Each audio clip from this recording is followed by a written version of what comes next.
La flûte magique. Un homme avait 3 fils. Les 2 premiers se moquaient de Diego, le plus jeune, lui reprochant d'être faible, stupide et bon à rien. Il partit de chez lui et devint berger. Un jour, une vieille femme offrit une flûte magique à Diego, et à chaque fois qu'il en jouait, les brebis se mettaient à danser. Les autres bergers allèrent prévenir le maître.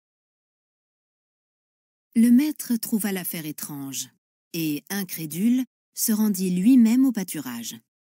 En arrivant, il aperçut les brebis étendues dans l'herbe, les pattes écartées, tout essoufflé. Il appela le petit berger et le questionna. « Comment se fait-il que mes brebis ne paissent pas? Pourquoi sont-elles si fatiguées ?»« Maître, » répondit Diego, « ça va leur passer.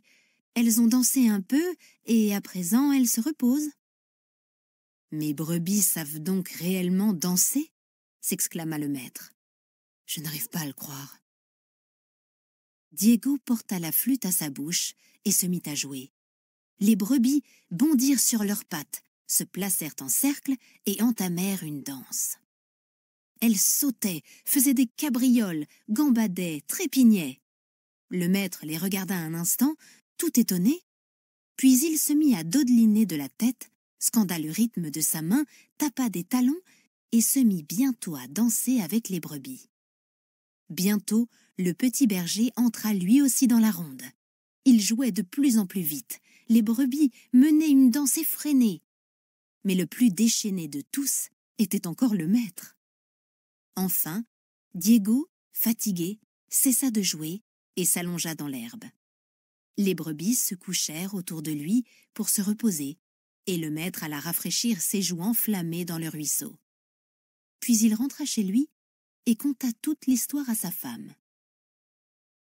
Celle-ci se mit à rire. « Je ne te crois pas. Qui a déjà vu danser des brebis ?»« Va voir toi-même si tu ne me crois pas, » répliqua le maître.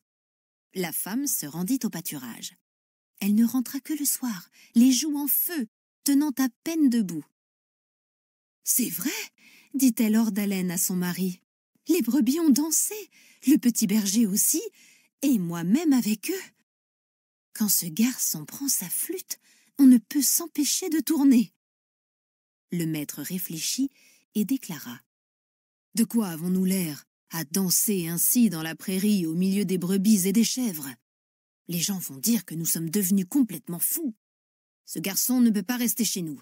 Il faut qu'il parte. » La flûte magique, in, légendes et contes de tous les pays, contes d'Espagne.